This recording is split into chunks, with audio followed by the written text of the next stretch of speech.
सबैलाई जय मसीह र फेरि पनि म तपाईलाई आजको यो विश्राम दिन अनि आराधना सेवामा सबैलाई स्वागत गर्न चाहन्छु। विशेष तपाईहरुको प्रार्थनाको लागि धेरै धेरै धन्यवाद, जसको प्रत्युत्तरमा परमेश्वरले हाम्रो बीचमा महान कामहरू गरिरहनु भएको छ। यो दिनहरुमा हाम्रो ग्रुपहरुले धेरै ठाउँमा परमेश्वरको वचनहरू प्रचार गरिरहेको छ, पुर्याइरहनु भएको छ। अनि कतिपय मानिसहरूले इभन यो एकदमै अप्ठ्यारो महामारी अवस्था भए तापनि तर धेरैजनाको हृदयमा पवित्र आत्मा परमेश्वरले काम गर्न लाग्नु भएको छ। अनि मलाई यो दिनहरुमा एउटा भित्रबाट महसुस भइरहेको छ, धेरैजना मानिसहरूको धेरैभन्दा धेरै मानिसहरूको हृदयमा पवित्र आत्मा परमेश्वरले काम गर्दै हुनुहुन्छ। अनि चाँडै थुप्रै मानिसहरू अब परमेश्वरको अनुग्रहबाट, उहाँको दयाबाट अनि पवित्र आत्माको सामर्थबाट परमेश्वरलाई र परमेश्वरको प्रेमलाई मानिसहरूले पक्का पनि अनुभव गर्नेछ र थुप्रैभन्दा थुप्रै व्यक्तिहरूले प्रभुलाई एक्सेप्ट गर्नेछ, ग्रहण गर्नुहुनेछ अनि उद्धार र मुक्ति पाउनेछ भनेर म विश्वास गर्दछु।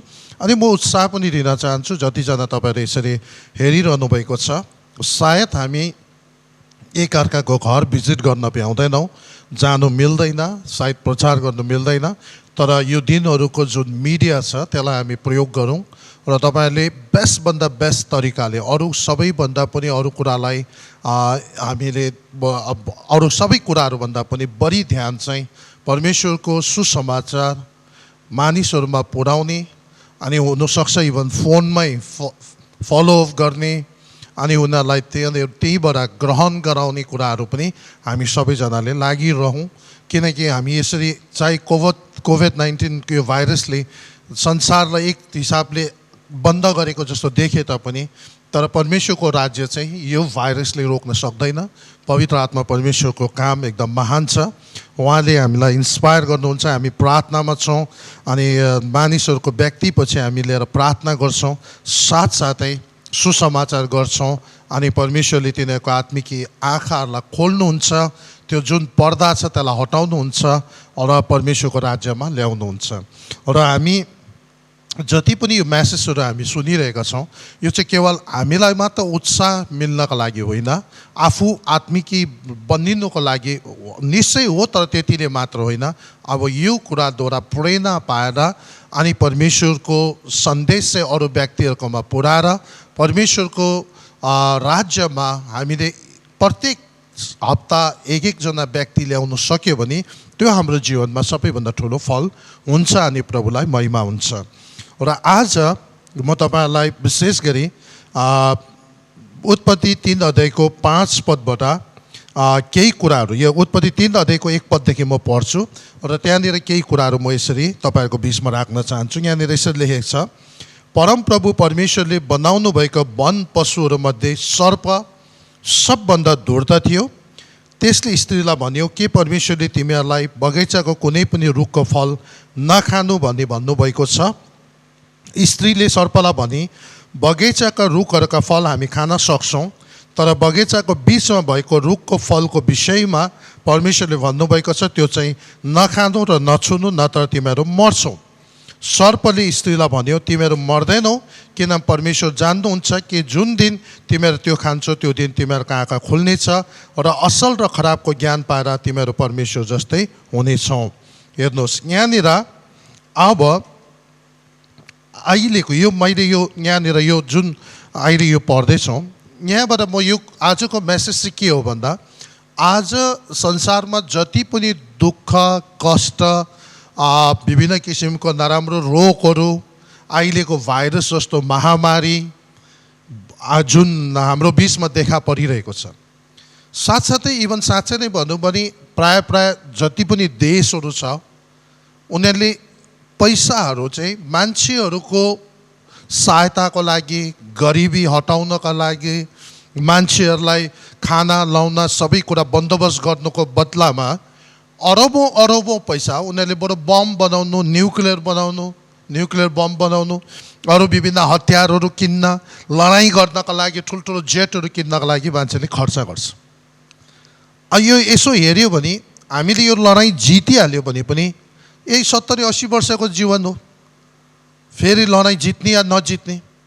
साँच्चै नै भनौँ भने मेरो जन्म जुन आज हामी जहाँ जहाँ जन्मेका छौँ, अनि यदि हाम्रो विश्वास चाहिँ फेरि जन्मिन्छ भनेर यदि कसैले राखेको छ भने म त्यसरी हामी राख्दैनौँ, अनि बाइबलमा त्यो कुरा छैन हामी फेरि जन्मेर यहाँ आउँदैन भनेर बाइबलले स्पष्ट भन्छ। तर यदि कसैले त्यस्तो विश्वास गर्छ भने सोच्नुहोस् यो जन्ममा तपाईँ भारतमा छ र तपाईँले भारतको तर्फबाट कुनैसँग लड्नुभयो र जित्नु पनि भयो अरे, तर पछि तपाईँको जीवन यहाँ भारतमा अन्त भएर जुन देशको विरुद्धमा तपाईँ लडेर जित्नु भएको थियो अर्को जुनीमा चाहिँ तपाईँ त्यो देशमा जन्मिनु भयो भने फेरि कसको हार अनि कसको जित भयो त? त्यसले गर्दाखेरि यो कुराहरू जुन अहिले यो फेरि जन्मिने फेरि यो कुराहरू चाहिँ एउटा भरम मात्र हो। अनि यो जुन अहिले भइरहेको छ लडाइँको लागि अनि विभिन्न खर्चहरू, अब लडाइँको लागि अरबौँ रुपियाँहरू खर्च गर्ने, हतियारहरूको लागि, सेनाको लागि है, अनि विभिन्न यस्तो कुराहरूको लागि खर्च गर्छ। अनि अहिले जुन किसिमको यो नराम्रो अवस्थाहरू सबै आइरहेको छ, साथसाथै अहिले जुन ग्लोबल वार्मिङको एउटा अवस्था छ, अनि यो सबैको जिम्मेवार चाहिँ वास्तवमा आज यो वचनद्वारा म तपाईँलाई यो भन्न चाहन्छु, यो सबै कुरा चाहिँ परमेश्वरबाट आएको होइन। यो सबै कुरा चाहिँ मान्छेबाट सुरु भएको, मान्छेले यो कुराहरू बनाएको, यो परमेश्वरबाट आएको होइन।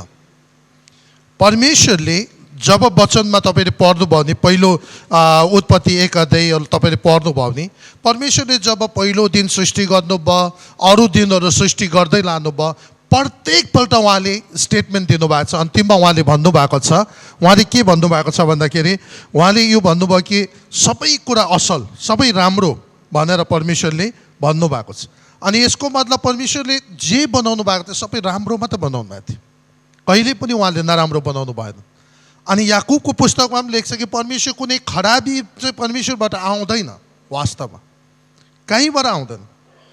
तर परमेश्वरले के गरेको छ भन्दाखेरि अब हामी सबैलाई थाहा छ परमेश्वरले मानिस जातिलाई चाहिँ आफ्नो स्वरूप अनि प्रतिरूपमा सृष्टि गर्नुभयो। अनि सृष्टि गरिसकेपछि उहाँले मानिसलाई आफ्नो इच्छामा फ्री विल, आफ्नो इच्छामा चल्ने वरदान दिनुभयो।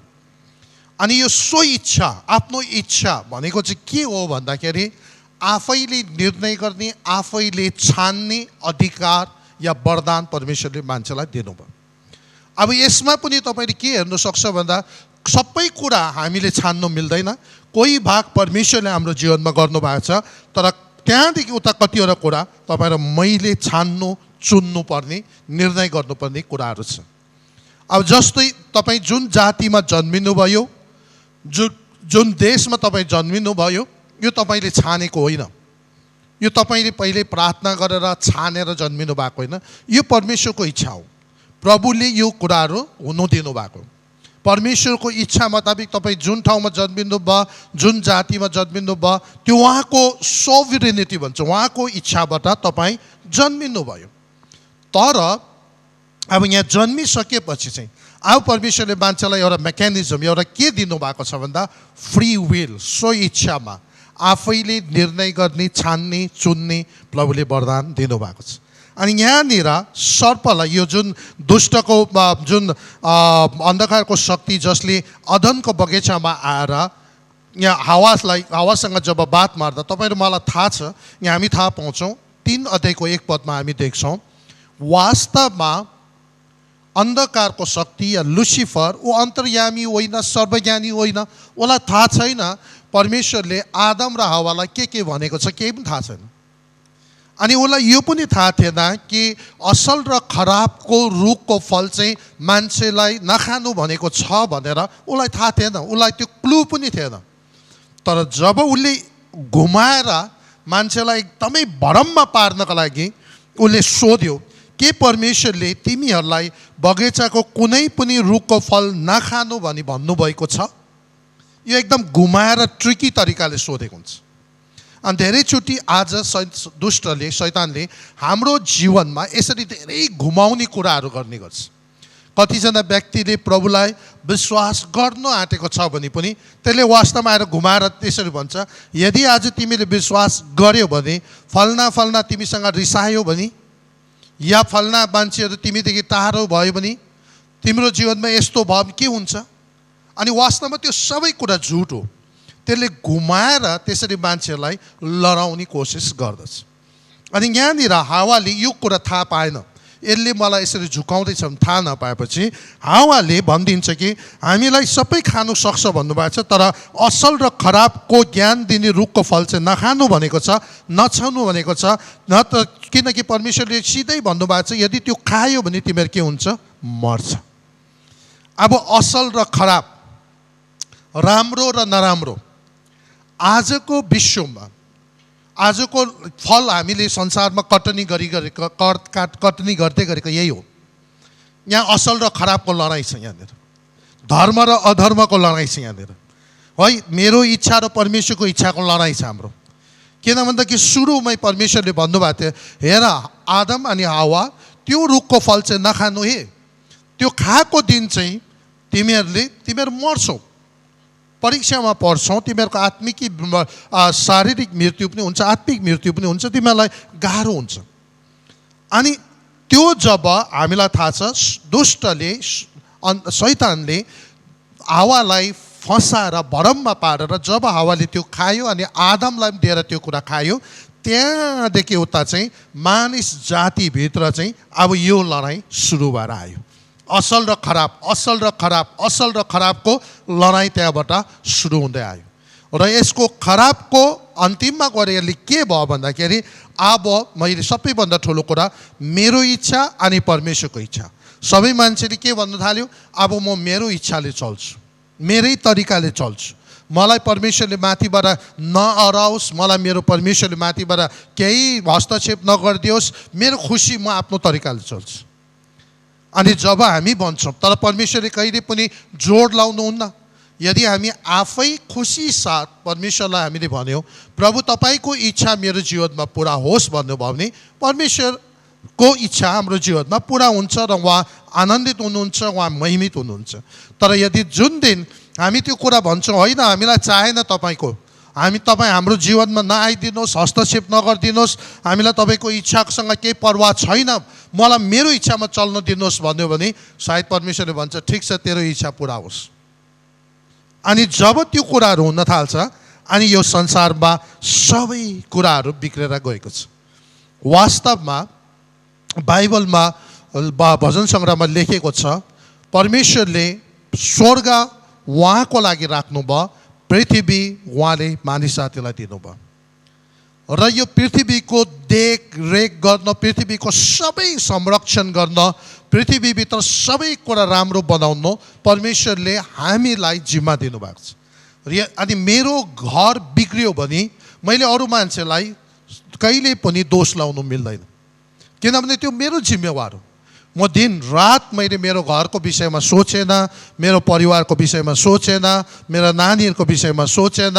दिन रात म तास जुवा जाँड रक्सी र वेश्यावृत्ति विभिन्न कुराहरूमा लागिबस्यो। अनि अन्तिममा गएर मेरो कारणले गर्दा मेरो मुनिको सन्तानहरूमा पनि म के गरेर लान्छु, नराम्रो कुरा। जस्तो बाउ हुन्छ त्यस्तै छोराछोरीहरू हुँदै नाता नाति पनाति त्यस्तै हुँदै जान्छ।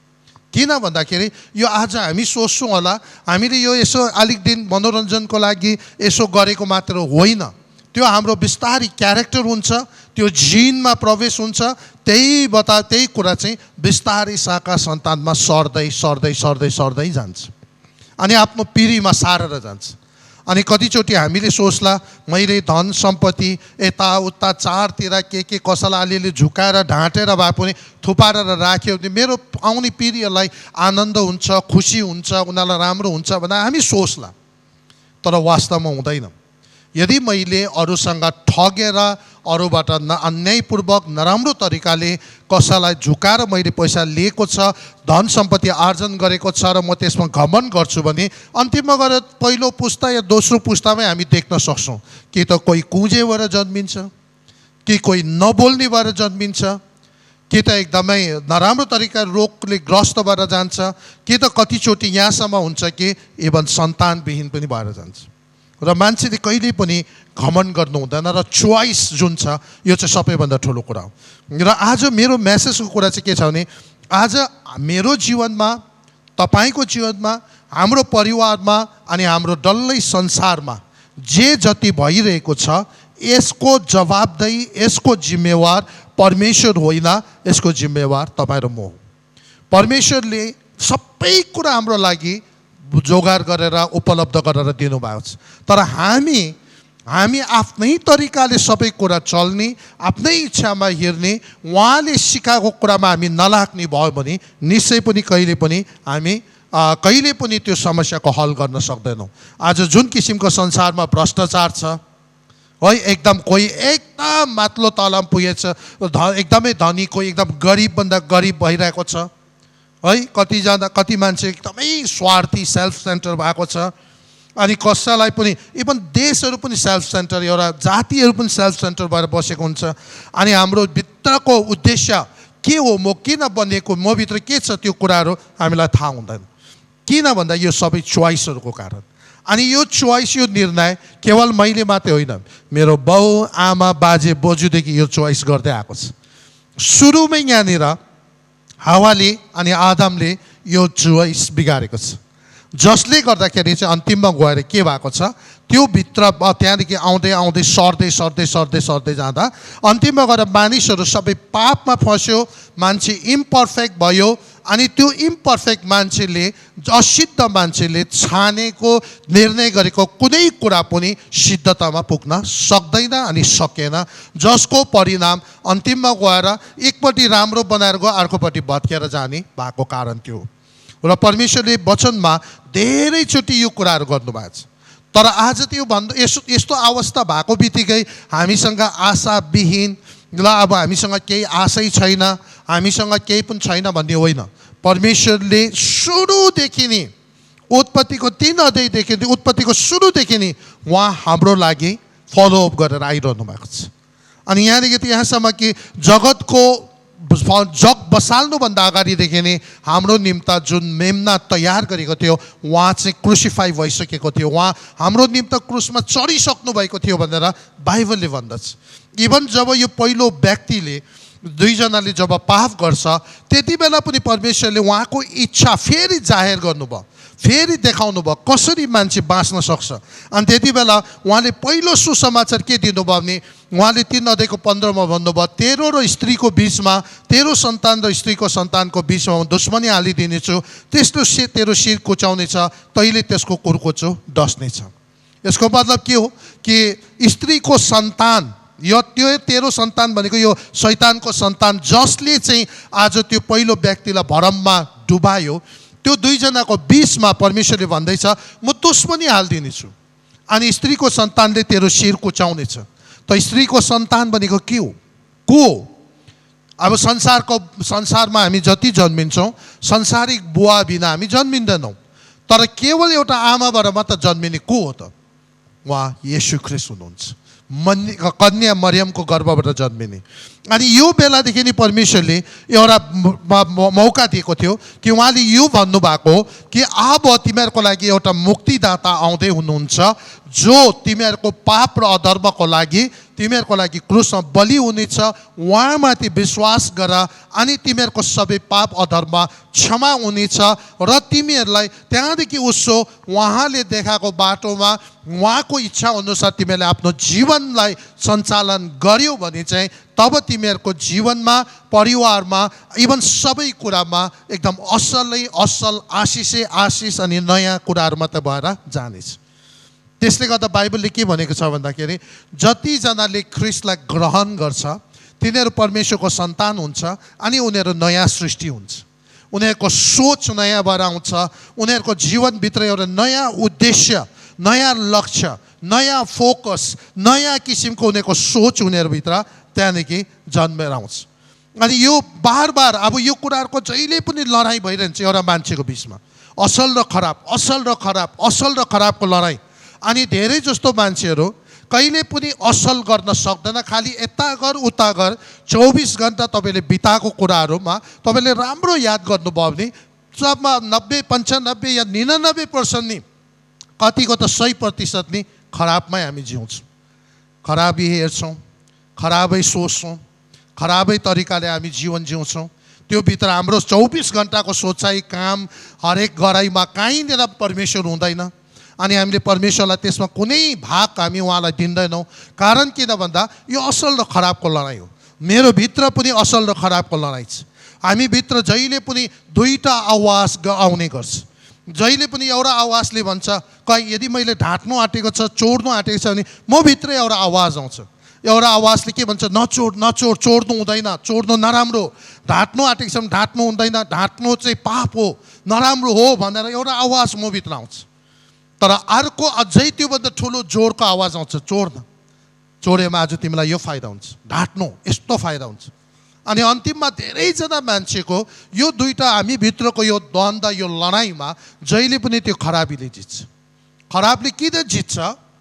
किन भन्दाखेरि चाहिँ खराबले जित्नुको कारण चाहिँ हामीले त्यो असल र खराबको फल खाएकोले गर्दा, परमेश्वरको आज्ञालाई उल्लङ्घन गरेको कारणले गर्दा, मान्छे पापमा फँसेकोले गर्दा, पापमै स्वभाव हामीभित्र भएकोले गर्दा पापले कहिले पनि राम्रो कुरा जित्नु दिँदैन, नराम्रो कुरा हामीभित्र विजय गराउँछ।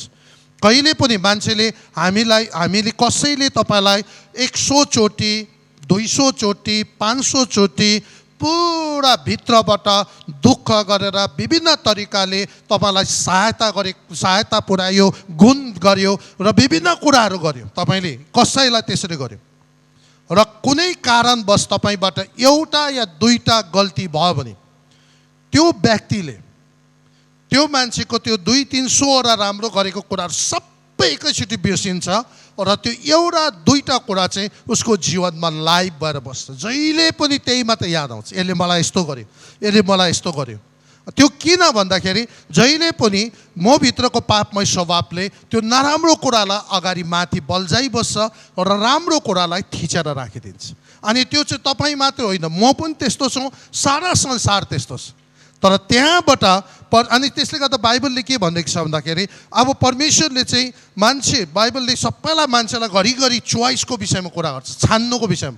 आज जुन तरिकाको निर्णय हामी आज यहाँ लिन्छौँ, जुन फैसला हामी गर्छौँ, त्यसैले आज मेरो जीवन यहाँ भइरहेको, हाम्रो पिँढी यहाँ भइरहेको, हाम्रो पुस्ता आउने पुस्ताहरूको भविष्य निर्धारित गर्छ। साथसाथै यो लोकदेखि हामी गइसकेपछि अर्को लोकमा पनि हामीले परमेश्वरसँग सधैँ स्वर्गमा उहाँसँग समय बिताउने हो कि या उहाँदेखि सधैँ अलग भएर नरकको आगोमा जल्ने हो, यो अहिलेको निर्णयले फरक पार्दछ। र बाइबलले यो भन्छ, मान्छे पापले नरकमा जाँदैन, किन भन्दा पापको इलाज छ। तर मान्छे चोइसले आफ्नो छानेको त्यो जुन कुरा छान्छ त्यो आधारमा कि स्वर्ग पुग्छ कि नरक जान्छ। त्यसले गर्दाखेरि यो कुराहरू परमेश्वरले बार बार हामीलाई सम्झाएको, असल र खराबको रुखको चाहिँ फल नखाऊ है, किनभने त्यसले तिमीलाई मृत्युमा पुर्याउँछ, तिमीलाई बेसी खराबीपट्टि लाग्छ। थाहा हुन्छ हामीलाई यो सत्य हो, यो सही हो, यो गर्नुपर्छ, र पनि हामी गर्न सक्दैनौँ। किन गर्दैन? कि त केही न केहीले अड्काइबस्छ भित्र। केले अड्काउँछ? हामी भित्रको पाप, अधर्मले कहिले पनि त्यो स्टेप लिनु दिँदैन हामीलाई पहिला हुनु। त्यसले गर्दा बाइबलले त्यो भनेको सत्य हो, पापले चाहिँ मान्छेलाई नरकमा जान वास्तवमा पुर्याउँदैन।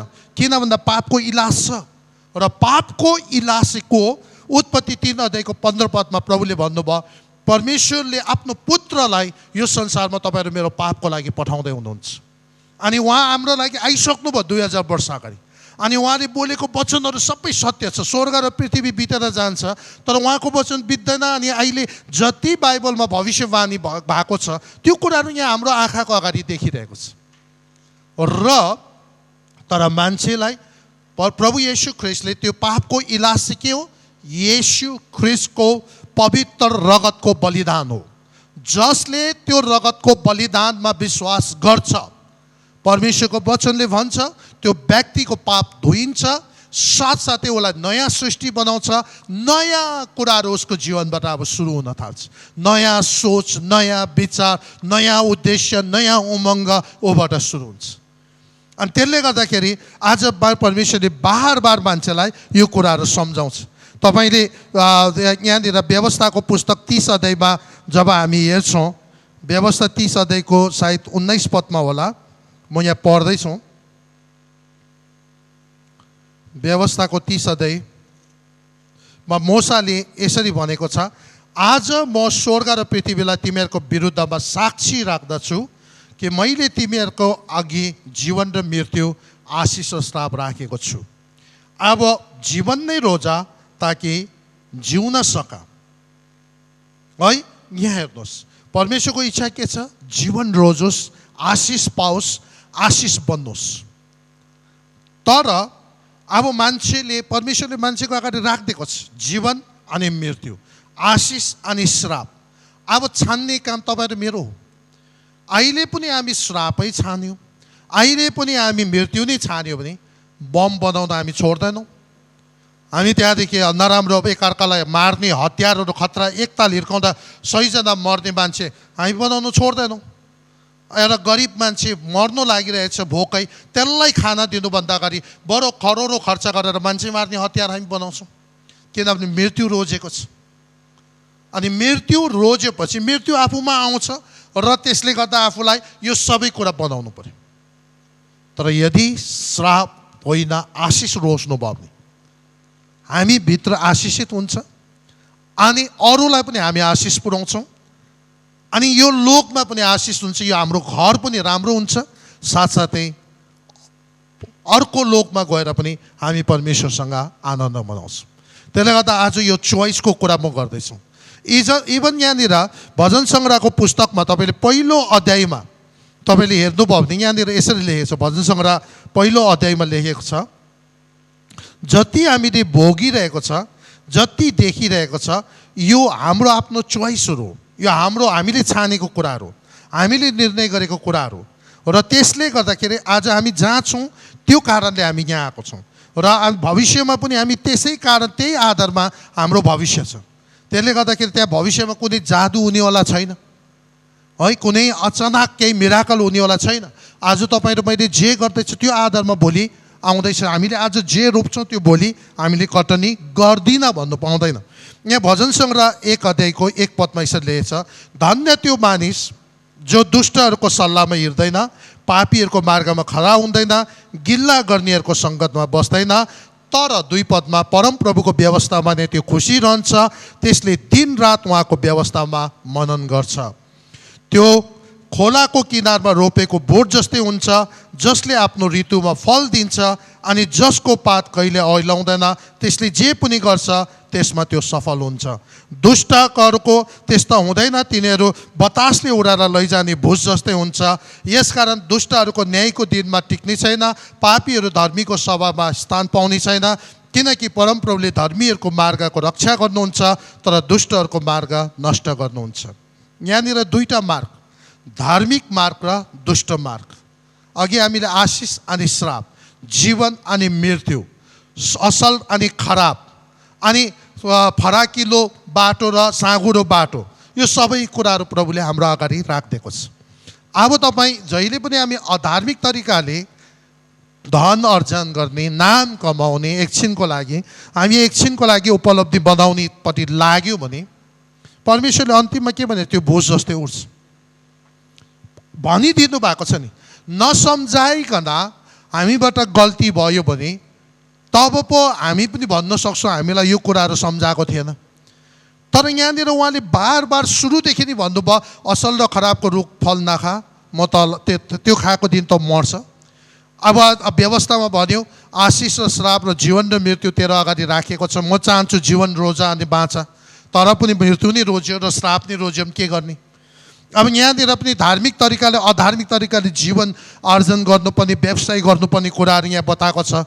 अब अधार्मिक तरिकाले नि मैले ढाड्दै, के गर्दै, आरिस गर्दै, लोभ गर्दै, डाहा गर्दै, अर्काको सम्पत्तिमा डाहा गर्दै यसरी नै मेरो जीवन चलाउँछ भने अधार्मिक तरिका हो। एक दिन त्यो भुस जस्तो उड्छ।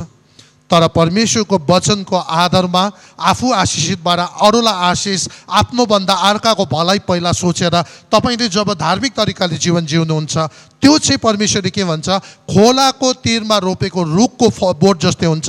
अन्तिममा त्यसको पात कहिले ओइलाउँदैन र त्यसले फल फलाउँछ। र यो परमेश्वरले हाम्रो अगाडि एकदमै सधैँको लागि राखिदिनु भएको छ।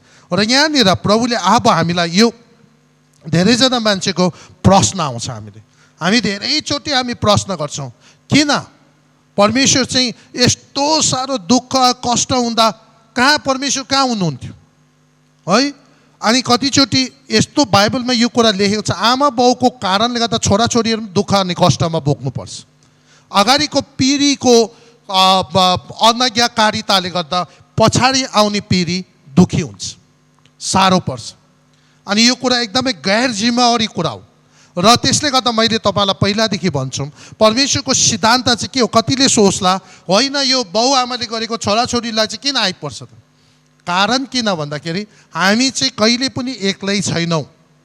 म एउटा ठाउँबाट आएको छ र मबाट अरू उत्पन्न भएको छ।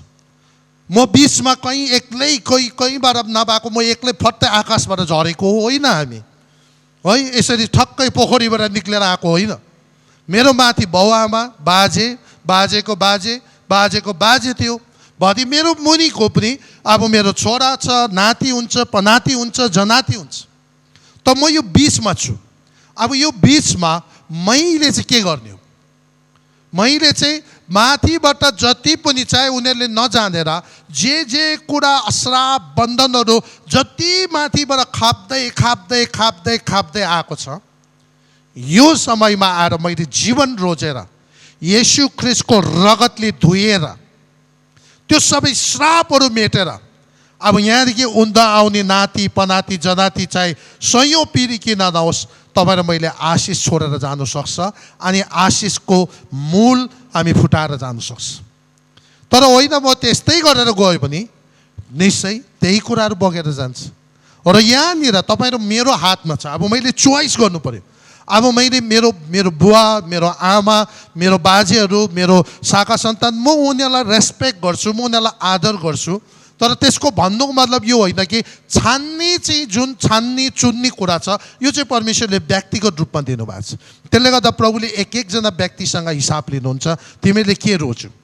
र यसले गर्दा छान्नु पर्दाखेरि अब मैले मेरो माथि बाउ आमा बाजे बोजूले जे गर्यो त्यही अन्धाधुन्दामै त्यही सही हो भनिरहनु पर्दैन। कमसेकम मैले यहाँनिर अनुसन्धान गर्न सक्छु। यदि मेरो बाजेले मलाई भने अरे चिनी चाहिँ नानी तिमी कहिले नखानु, त्यो तितो हुन्छ भनेर बाजेले भनिराख्नु पर्यो। मेरो बाउले पनि त्यो चिनी कहिले जिन्दगीमा नचाकिकन बाउले भनेको छ चिनी तितो हुन्छ खानु हुँदैन भन्नुभएको छ। अनि छोराछोरीलाई पनि भनिराख्यो भने सायद बाउले जिन्दगीभर चिनी चाखेन भने उहाँले चिनी तितो हुन्छ भनेर सोचेर त्यतिकै बस्नुहुन्छ।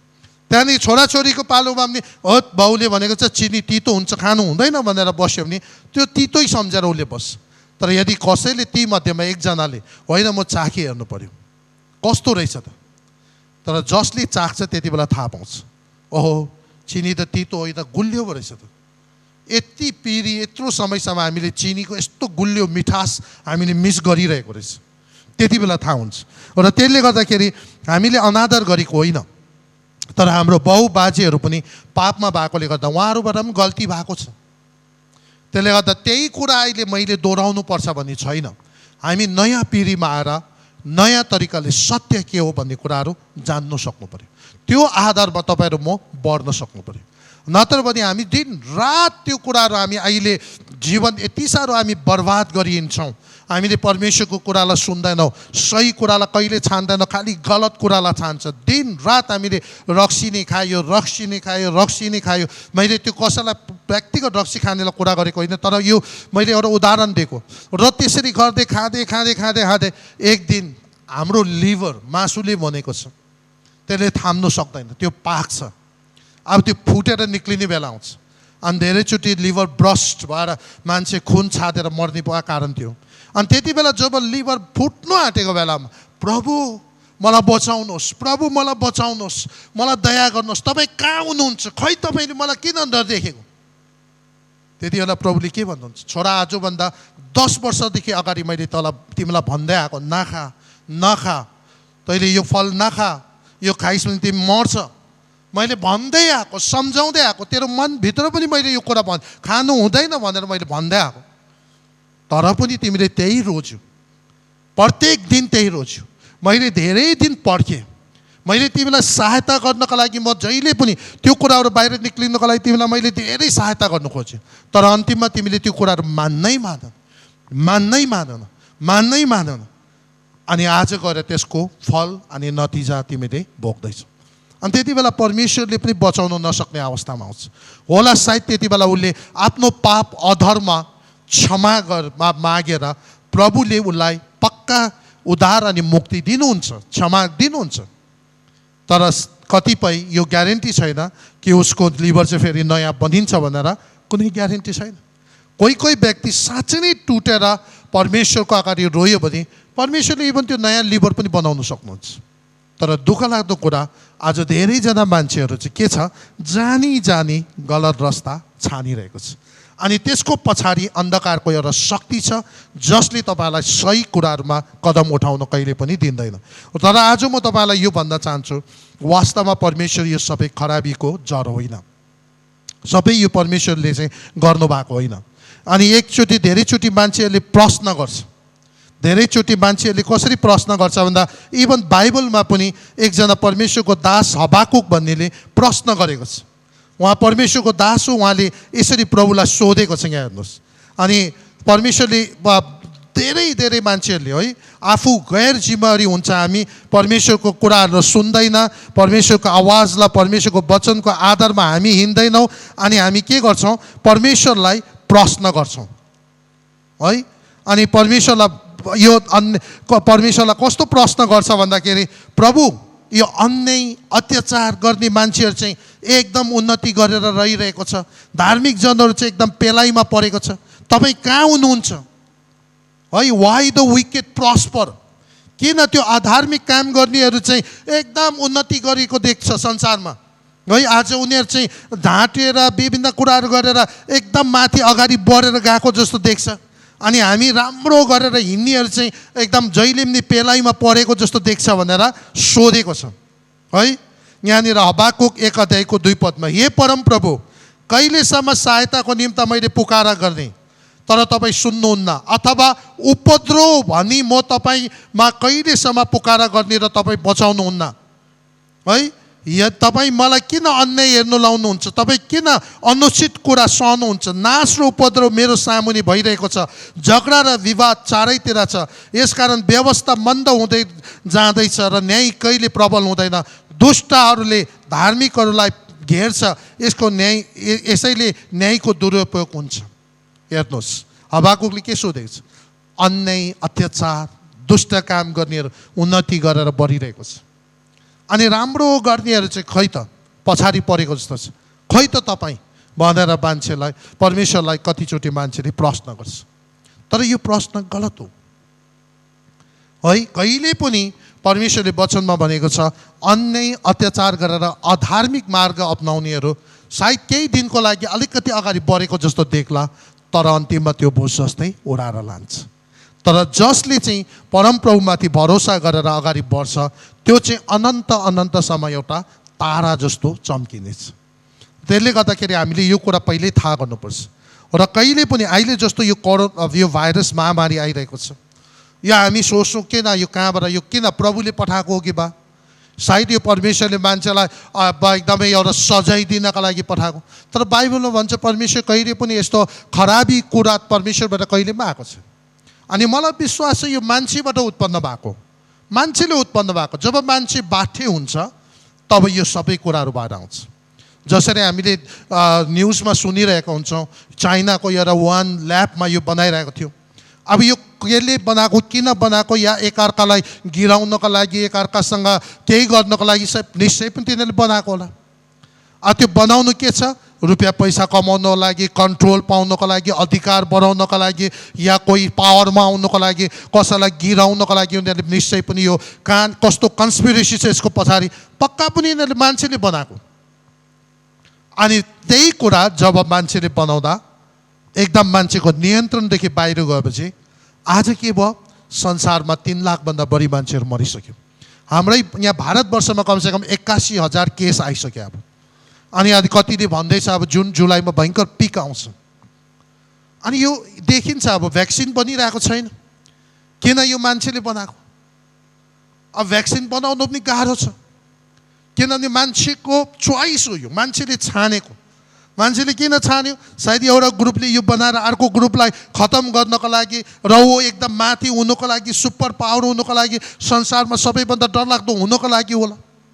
तर यसको नतिजा आज सबैले भोग्नु परिरहेको छ। अनि यसको भ्याक्सिन या यसको दबाई चाहिँ पश्चाताप मात्रै हो। जब मान्छेले साँचो तरिकाले पश्चाताप गर्छ र परमेश्वरको अगाडि भन्छ, प्रभु यो हामीबाट गल्ती भयो, हामीलाई क्षमा गर्नुहोस्, मेरो इच्छा होइन तपाईको इच्छा यो पृथ्वीमा पुरा होस्, हामी असिद्ध छौँ, त्यसले गर्दा तपाईले पृथ्वी हामीलाई दिए तापनि अब हामी असिद्धतामा यो पृथ्वी सञ्चालन गर्न सक्दैन, हाम्रो जीवन सञ्चालन गर्न सक्दैनौँ, तपाईले सञ्चालन गरिदिनुहोस् भन्यो भने चाहिँ यो कुराहरू बनेर आउँछ। नत्र भने यो कहिले पनि हुँदैन। तपाईले जब भाषा विभाजन भएको हेर्नुहोस्, जब मान्छेले आफ्नो इच्छालाई परमेश्वरको इच्छाभन्दा अगाडि राखेर मान्छे बाठो हुन थाल्छ, त्यहाँदेखि चाहिँ सबै कुरा बिग्रेर आउँछ। आज संसारमा एउटै मात्र भाषा थियो त्यति बेला, त्यो कति सजिलो हुन्थ्यो मान्छेसँग एकअर्कासँग बात मार्नु, सबै व्यापार बिजनेस कुनै पनि काम गर्नु कति सजिलो हुन्थ्यो जब संसारमा एउटै मात्र भाषा हुँदा। तपाईँले सोच्नुहोस् त। तर जब मान्छेले परमेश्वरको आज्ञालाई उल्लङ्घन गर्यो, परमेश्वरभन्दा माथि हामीलाई तपाईँ चाहिँदैन, चाह्यो भने हामी तपाईँलाई हटाउन सक्छौँ, तर हामी आफै चाहिँ हाम्रो नाम राख्छौँ, टावर बनाउँछौँ ठुलो एउटा धरारा, हाम्रो नाम राख्नको लागि भयो हामी स्वर्गसम्म आउँछौँ। जब तिनीहरूले त्यस्तो गर्यो, त्यो चोइस त्यो छान्नु पर्यो, तब परमेश्वरले त्यहाँ के भयो, एकदमै डरलाग्दो तरिकाले त्यहाँनिर न्याय आएको छ। र त्यसले गर्दाखेरि हामीले कहिले पनि यो कुराहरू परमेश्वरबाट आएको होइन। त्यसले गर्दाखेरि तपाईँको नीति वचन हितोपदेश 19:3 पदमा लेखेको छ, मान्छे आफ्नो गल्तीले मूर्खताले गर्दा आफू फस्छ अनि भरे गएर दोष चाहिँ परमेश्वरलाई लगाउँछ। यहाँनिर आफ्नै मूर्खताले आफू भयङ्कर हुनु खोजेर केही कुरा बनायो, कन्ट्रोलदेखि बाहिर गयो, अनि कतिजनाले अहिले सायद परमेश्वर तपाईँ खोइ त यो महामारीमा कहाँ हुनुहुन्छ? प्रभुले भन्नुहुन्छ यो तिमीहरूको आफ्नै काम हो, तिमीहरूले गरेको र तिमीहरू आफै जान। अब कतिजना अहिले यहाँनिर पुरा डेली पिएकै आफ्नो लिभरमा भाइरस बनाउँदैछ भने अब त्यति बेला भोलि पर्सि लिभरमा सब भाइरस भइसक्यो, प्रभु खोइ त तपाईँ किन यो भाइरस बनाएको? प्रभुले कहिले पनि भाइरस बनाउनु भएन। प्रभुले त एकदम सलिड लिभर दिनुभएको थियो, सलिड मोरल लहरू दिनुभएको थियो। सही तरिकाले खाना खानु, सही जिउनु, अर्काको भलाइ गर्नु, अरूको भलाइ सोच्नु, आशिष बन्नु, आशिषित हुनु, धार्मिक कुराहरूमा ध्यान दिनु, सत्य कुरामा कदम उठाउनु भनेको। तर त्यो सबै नटेरेर अब धार्मिक कुराहरूमा लास्टमा गएर आफ्नो पेटभरि या लिभरभरि भाइरस भइसक्यो या विविध कुराहरू भइसक्यो, प्रभु किन यस्तो बनाउनु भयो? त्यति बेला उहाँले भन्नुहुन्छ सानो मधुर आवाज, नानी यो तिमी आफैले बनाएको, यो तिम्रो ल्याबमा बनेको। अनि त्यति बेला तपाईँ जिम्मेवार हुनुहुन्छ। र पनि तपाईँले पश्चाताप गर्नुभयो, सही तरिकाले परमेश्वरमा फर्किनु भयो भने त्यति बेला पनि प्रभु अनुग्रही हुनुहुन्छ अनि मौका दिनुहुन्छ। र आज म तपाईँलाई यो भन्छु, हामी जतिजना यहाँ बनेका छौँ मान्छेहरू, हामीभित्र एकदम डरलाग्दो प्याकेजहरू छ। वास्तवमा हामीभित्र एकदम डरलाग्दो प्याकेजको साथ उहाँले पठाउनु भएको छ। मान्छे अचम्म लाग्दो छ, शिरदेखि पैतालासम्म हामीभित्र आत्मा छ, हामीभित्र प्राण छ, हाम्रो शरीर छ, शरीरभित्र मासु हड्डी रगत छ। तपाईँले परमेश्वरले यस्तो अचम्म तरिकाले हामीलाई सृष्टि गर्नुभएको छ, उहाँको स्वरूप अनि प्रतिरूपमा। साथसाथै हामीभित्र एकदम डरलाग्दो प्याकेजहरू प्रभुले दिनुभएको छ। तर त्यो प्याकेजभित्र, त्यही प्याकेजभित्र परमेश्वरको अनन्तको योजनाभित्र छ, परमेश्वरको त्यो बोलावट पनि त्यहीँभित्र छ, परमेश्वरले दिनुभएको वरदानहरू पनि त्यहीँभित्र छ, जति ट्यालेन्टहरू पनि त्यहीँभित्र छ। तर त्यो प्याकेज अनलक हुनको लागि, त्यो प्याकेज त्यहाँबाट निकाल्नको लागि तपाईँ र मैले परमेश्वरको वचनमा आउनुपर्छ, प्रभु येशू ख्रीष्टको रगतले धुनुपर्छ, प्रभुलाई ग्रहण गर्नुपर्छ, विश्वास गर्नुपर्छ, अनि विश्वास गरेर मात्रै हुँदैन, उहाँको वचनबाट सिक्नुपर्छ, अनि हामी काटछाट हुँदै बनिँदै जानुपर्छ, अनि डरलाग्दो प्याकेज भएर जान्छ। अनि म तपाईँलाई आज एउटै कुरा भन्छु, सायद आज तपाईँलाई थाहा नहोला, तर तपाईँले साँच्चै नै त्यो कुराहरू चाहे जति नै उमेर पुगोस् तपाईँको जीवनबाट प्रभुले काम लिनु सक्नुहुन्छ। तर त्यो काम लिनका लागि तपाईँले के गर्नुपर्छ भन्दाखेरि तपाईँले भित्रबाट साँचो हृदयले खोज्नुपर्छ है। तपाईँले एकदमै भित्रबाट साँचो भित्रबाट तृष्णा राखेर खोज्नुपर्छ। यदि तपाईँले खोज्नु भयो भने परमेश्वरले तपाईँको जीवनमा महान काम गर्नुहुन्छ। कसरी गर्नुहुन्छ भन्दाखेरि हेर्नुहोस्, यहाँनिर म एउटा कुरा गर्दछु। तिनको हत्यामा यो प्रेरितको 8 अध्यायको 1 पदमा स्टेफेनसको हत्यामा साउल पनि सहमत थिए। त्यसै दिन यरुशलेममा भएका मण्डलीको विरुद्धमा ठुलो सतावट सुरु भयो। प्रेरितहरू बाहेक तिनीहरू सबै यहुदिया र समारियाका इलाकातिर छरपष्ट भए। भक्तजनहरूले स्टेफेनसलाई लगेर गाडे र तिनको निम्ति ठुलो विलाप गरे। तर साउलले चाहिँ घर घरमा पसेर मण्डलीलाई संहार गरिरहेको थिए। तिनले पुरुष र स्त्रीहरूलाई घिसाउँदै लगी झ्यालखानमा हालिदिन्थे। यहाँ हेर्नुहोस्, यहाँनिर साउलको कुरा गर्दैछ।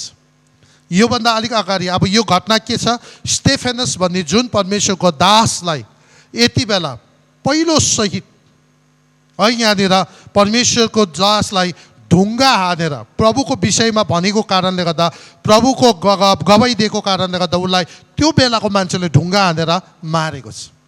अनि त्यो ढुङ्गा हानेर स्टेफेनसको मृत्युमा यो साउल भन्ने व्यक्तिको एकदमै ठुलो सहमत थियो। अनि साउल चाहिँ इभन त्यति मात्र नपुगेर अझै घर घर मान्छेहरू पक्रिँदै जेलखानमा हाल्ने काम गर्थ्यो। किन?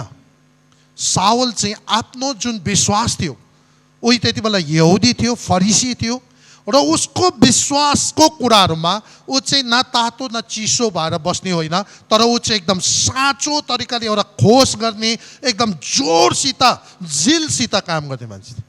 आज धेरैजना मान्छे चाहिँ किन बाँच्नु सक्दैन भन्दै, चाहे ऊ जुनै पनि विश्वास होस्, यो इसाई नहोस् तर अरू होस्, चाहे हिन्दू होस्, चाहे बुद्धिस्ट होस्, चाहे इस्लाम होस्, चाहे कुनै पनि होस्, तर धेरै जस्तो मान्छे के छ, त्यो बुद्धिस्टमा रहँदा पनि थाहा छैन बुद्धिस्ट के हो, तातो न चिसो भएर बसिरहेको हुन्छ।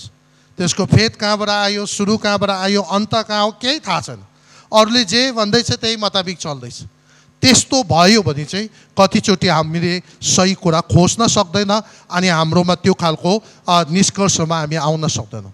तर यो पाउल जुन त्यति बेला साउल थियो, ऊ चाहिँ कस्तो खालको थियो भन्दाखेरि, ऊ चाहिँ उसको जुन विषयमा, ऊ जुन फरिसी थियो, यहुदी विश्वास मतको थियो, त्यसमा ऊ पुरा लागि परेको, एकदम त्यही सही हो, त्यसको लागि ऊ ज्यान दिने र अरू त्यहाँदेखि त्योदेखि बाहेक अरू कुराहरू आउनेलाई उसले हटाउनु खोज्ने, सताउने। तर मतलब एक हिसाबले ऊ भित्र ऊ जुन कुराको लागि उभिएको छ त्यसको लागि ऊ दह्रो गरेर उभिरहेको थियो अनि एउटा सत्यलाई उसले भित्रबाट खोजिरहेको थियो। अब हेर्नुहोस्, कसले थाहा थियो होला, जब स्टेफेनलाई ढुङ्गा हान्दाखेरि, अब स्टेफेन ढुङ्गा खाइरहेको छ, उसले प्रार्थना गरिरहेको छ, उसले सबै कुरा भनिरहेको छ, उसले भनिरहेको छ तिमीहरूले मलाई मात्र नछोडेर तिमीहरूलाई बचाउन आउने परमेश्वर जो स्वयं हुनुहुन्छ उसलाई पनि तिमीहरूले क्रुसमा झुन्डायो। तर वास्तवमा उहाँ चाहिँ तिमीहरूको उद्धार र मुक्तिको लागि क्रुसमा बलिदान हुन आउनुभएको, मानव जातिलाई बचाउनको लागि आउनुभएको भनेर स्टेफेनले गवाई दिँदै हुनुहुन्छ। र आज तिमीहरूले मलाई पनि मार्न खोज्दैछौ, त्यही सन्देश प्रचार गरेकोले गर्दा मार्न खोज्दैछौ। अनि त्यति बेला उसले स्वर्गतिर हेर्दाखेरि स्वर्गको ढोका उग्रेको, प्रभु येशू ख्रीष्ट पुत्र परमेश्वर पिता परमेश्वरको दाहिने हातमा उभिरहेको उहाँले देख्नुभयो। अनि उहाँले त्यो कुराहरू मैले स्वर्ग उग्रेको देखेको छु। अनि त्यति बेला उहाँले प्रार्थना गर्नुभयो, प्रभु जसले मलाई ढुङ्गा हान्दैछ, अहिले मलाई मार्दैछ, तिनीहरूमाथि यो कुनै यो पाप जुन मलाई यसरी हत्या गरेको पापको दोष यिनीहरूमाथि नलागोस्, यिनीहरूलाई क्षमा गरिदियोस्। अनि त्यति बेला त्यो सहमत दिनेमा को थियो? साउल थियो। साउल एकदमै ठिक गरे। अनि जब साउलले इभन त्यो ढुङ्गा हान्ने कतिजनाको उसले लुगाहरू उसले बोकिरहेको थियो, उसले सहमत दिइरहेको थियो, मार्नुपर्छ यसलाई, मार्नुपर्छ। ऊ झन् साउल जोडले कराइरहेको थियो होला। स्टेफेनले सायद आँखा घुमाएर हेर्दाखेरि कहिले पनि सोचेन होला यो मान्छेको जीवनमा परमेश्वरको योजना के छ होला भनेर। सायद स्टेफेनले सोच्नु पनि सकेन, बुझ्नु पनि सकेन होला। हो, ऊ मृत्युको मुखमा पुगिरहेको थियो। यो कहिले पनि स्टेफेनले मनमा पनि यो अलिकति एक पोइन्ट पनि उसले यो सोच्न मिल्दैन, सक्ने थिएन कि यही व्यक्ति आज जसले चाहिँ उहाँलाई ढुङ्गा हान्नका लागि कराउँदैछ, लुगा बोकिरहेछ ढुङ्गा हान्नेहरूको, त्यो व्यक्ति चाहिँ भोलि गएर हाम्रो कमसेकम नयाँ नियमको 40% जस्तो बाइबल लेख्ने चाहिँ त्यो व्यक्ति हुन्छ। र तपाईँले हेर्नुहोस् परमेश्वरको प्याकेज। तर यो साउल भन्ने व्यक्तिको चाहिँ भित्रबाट सत्यलाई खोजिरहेको थियो। उसले जुन कुरालाई सत्य मान्यो त्यसको लागि ऊ पुरा उभिरहेको थियो। अनि परमेश्वरले त्यो कुरा उसको जीवनमा देखेको कारणले गर्दा दमस्कसको रोडमा परमेश्वरले साउललाई दर्शन दिनुभयो। अनि त्यहाँदेखि साउललाई परमेश्वरले पावल बनाउनु भयो। अनि तपाईँले कस्तो हेर्नुहोस् त, जब ऊ पावल भयो, अब ऊ नयाँ सृष्टि भएर आयो, नयाँ उद्देश्य उसको अब अनफोल्ड हुन थाल्यो, नयाँ कुराहरू निक्लेर आयो। पछि गएर ऊ अन्य जातिहरूको प्रेरित बनेर आयो। अचम्मको त्यो रहस्यमय कुराहरू अन्य जातिहरूलाई पनि प्रभुले बचाएको छ भन्ने कुराहरू उहाँद्वारा प्रकट भयो। नयाँ नियमको 40% बाइबल वचन उहाँद्वारा लेख्यो। अचम्म, कस्तो अचम्म, जसले युरोप त्यो डल्लै ठाउँ ब्याएर परमेश्वरको राज्यको काम गर्यो। र म तपाईँलाई यही भन्छु, आज तपाईँहरूको लाइफमा के छ, कस्तो प्याकेजहरू लुकेको छ थाहा थिएन, कसैलाई थाहा नहोला। साउलको जस्तै प्याकेज तपाईँको भित्र पनि पक्का परमेश्वरले राख्नु भएको छ। आजको दिन जब तपाईँले सत्यताको निम्ति आफ्नो सबै कुरा सरेन्डर गर्नुहुन्छ, या कहीँबाट तपाईँले त्यो कुराहरू सरेन्डर गरेर सिकेर अगाडि बढ्नुहुन्छ, तपाईँद्वारा परमेश्वरले महानभन्दा महान काम, आशिषको मूल परमेश्वरले बगाउनुहुन्छ। अनि यहाँनिर म तपाईँको त्यो अहिले एकजना परमेश्वरको दासले भन्ने गर्थ्यो, बिली ग्रामको जुन बहिनीलाई विवाह गर्ने जुन व्यक्ति थियो, त्यो व्यक्तिलाई सानै उमेरमा है, सानो बच्चा हुँदा उसको आमाले कसैलाई दिए पठाएको थियो। अनि जब ऊ पछि त्यो जुन परिवारमा ऊ लगेर गयो, ऊ त्यहाँबाट हुर्किँदै गयो, उसलाई परमेश्वरमा दोहोऱ्याएर लग्यो, के गर्यो, सायद त्यो आमालाई पनि कतिवटा बाध्यता, खाना, विभिन्न गरिबीले कारणले दिएको होला। अनि पछि त्यो मान्छे चाहिँ जुन परिवारमा हुर्क्यो र परमेश्वरको कुराहरूमा ऊ सिक्दै गयो र उसको भित्रको प्याकेज बाहिर निक्लिँदै आयो, त्यति बेला ऊ कसैले आमाले फ्याँकेको यो केही होइन होला भन्ने कुरा भएन। परमेश्वरले उसको भित्रको त्यो कुराहरू बाहिर निकाल्न थाल्नुभयो र अन्तिममा गएर उसले बिली ग्रामको बहिनी विवाह गर्यो। अनि विश्वमा ऊ पनि महान प्रचारकको रूपमा काम गर्न लाग्यो। पछि गएर 40 वर्षपछि उसले आफ्नो आमासँग भेट भएको छ र उसले आमालाई भनेको छ, म तपाईँको विरुद्धमा मेरो मनमा केही पनि छैन। तर बरु उसले सोध्यो, आमा तपाईँको लागि म के गर्न सक्छु? अनि त्यति बेला उसले के भन्यो, है आमाले भन्यो, मलाई केही गर्नु पर्दैन, मलाई खालि माया गरिदियो, मलाई रेस्पेक्ट गरिदियो, माया गरिदियो। अनि त्यही कुरा उसले भनेको छ, हुन्छ आमा। अनि यो हाम्रो लाइफमा प्याकेज आउन सक्छ। अनि यदि कसैले त मनमा 40 वर्षसम्म यदि मलाई हेरेन, यदि मलाई फ्याँक्यो, यसलाई त हामी जहिले त्यो कुरा, यो सानो बेला मलाई हेरेन, केही गरेर मेरो निम्ति, अनि हामी बढेर ठुलो भएपछि त्यसकै बदला कुरा गरिरहेको हुन्छ। तर यहाँनिर एउटा व्यक्ति जसको प्याकेज निक्लेको छ, जसले परमेश्वरको योजना चिनेको छ, आफ्नो आमालाई 40 वर्षपछि भेट्दाखेरि भनेको छ, आमा म तपाईँको लागि के गरौँ, तपाईँको विरुद्धमा मेरो केही पनि छैन, किनभने परमेश्वरले उसलाई नयाँ बनाइसकेको थियो। र उसले के आमालाई भने, म तपाईँलाई निश्चय पनि प्रेम गर्छु। अनि उसले त्यो जीवनभर आफ्नो आमालाई प्रेम गरेको छ। र यसले गर्दाखेरि म आज तपाईँलाई के भन्छु भने, आज संसारमा जति पनि दुःख, कष्ट, घटनाहरू छ, हाम्रो परिवारमा, हाम्रो आफ्नो व्यक्तिगत जीवनमा आज नभए भोलि देखेला, यो सबै हाम्रो आफ्नो चोइस, हाम्रो आफ्नो चुनेको कारणले गर्दा हो। यसमा परमेश्वरको दोष छैन। तपाईँ र मैले एउटा नयाँ गाडी किनेर ल्यायो अनि गाडी चाहिँ किनेर ल्याएर चाहिँ अर्को त्यहाँ मान्छे पुरा बसिरहेको गल्लीमा गएर ड्याङ मान्छे हिर्काइदियो भने त्यो गाडी बनाउने मान्छेलाई हामी दोष लाउनु मिल्दैन। त्यो गाडी बनाउने मान्छेले त गाडी राम्रो बनाएको थियो, त्यो गाडी रोडमा कुद्नलाई बनाएको थियो, मान्छे हिँड्नुको लागि मान्छे हिर्काउनलाई बनाएको होइन। तर परमेश्वरले पनि हामीलाई राम्रो बनाएको, प्याकेज पनि राम्रो दिएको छ, सबै राम्रो कुराहरू छ। तर यहाँ आएर पापमय स्वभावमा आफ्नो इच्छा परमेश्वरमा समर्पण नगरेर, सरेन्डर नगरेर, आफ्नै तरिकाले चलेर, जहिले पनि प्रभुको कुरामा ध्यान नदिएर अधार्मिक कुरामा लागेर अन्तिममा आफू पनि मर्ने, अरूलाई पनि नाश गरेर बिजोग बढाएको बेलामा किन परमेश्वर यस्तो, तपाईँ सृष्टिकर्ता, तपाईँलाई थाहा थियो किन यस्तो बनायो, हामी कहिले पनि भन्न सक्दैनौँ। किन त्यो मेरो चोइस हो, यो तपाईँको चोइस हो। र आज म तपाईँलाई यो कुराहरू भन्दा चाहिँ जतिजना तपाईँ दोधारमा हुनुहुन्छ एउटा उत्साह दिन चाहन्छु, परमेश्वरको सत्यतालाई अँगाल्नुहोस्। यो बाहेक अरू कुनै बाटो छैन। प्रभु येशू ख्रीष्टले भन्नुभएको छ बाटो, सत्य र जीवन म हो। प्रेरित 4 अध्यायको 12 पदमा लेखेको छ स्वर्ग र पृथ्वीमा अरू कुनै नाम छैन, कसैले पनि यो कुरा असल र खराबलाई ठिक गर्न सक्दैन। अब यो चाहिँ केवल प्रभु येशू ख्रीष्टको रगतको बलिदानद्वारा मात्र तपाईँले छुटकारा पाउनुहुन्छ। र आज म तपाईँलाई यही भन्छु, जसले यो मेसेज सुनिरहेको छ, आजको दिन तपाईँले निर्णय गर्नुहोस्। जुन आदत तपाईँ छोड्नु सक्नु भएको छैन, जुन कुराहरू तपाईँले बाहिर निक्लिनु सक्नु भएको छैन, आज तपाईँले प्रभुलाई भन्नुहोस्, प्रभु म मेरो जीवन तपाईँको अगाडि समर्पण गर्छु, मलाई तपाईँले आफ्नो रगतले धुनुहोस्, म तपाईँको त्यो बलिदानमा विश्वास गर्छु। र आदम हावादेखि बगेर आएको त्यो असल र खराबको त्यो फलले गर्दा हामी सबै पापमा भएकोले गर्दा जहिले पनि म सही कुरा होइन नराम्रो कुरा मात्रै चुन्ने गर्छु, नराम्रो कुरा मात्रै मलाई मनपर्छ। त्यही कारणले गर्दा तपाईँ र मलाई थाहा छ, हामीलाई जब हामी राम्रो कुरामा प्रभुको वचन सुन्नु पऱ्यो भने 1 घन्टा 2 घन्टा हामी सुन्नु गाह्रो पर्छ। तर तास खेल्नु बस्यो भने दिनभरि गएको हामीलाई थाहा हुँदैन, रात जान्छ हामीलाई थाहा हुँदैन, भोक पनि लाग्दैन। किन? यो सबै अधार्मिक हामीभित्र छ, हामीभित्र। तर आज निर्णय गर्नुपर्छ, आज निर्णय गर्नुपर्छ।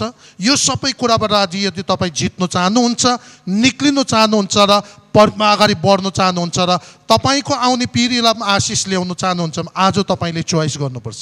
बिचमा बसेर हुँदैन, निर्णय गर्नुपर्छ।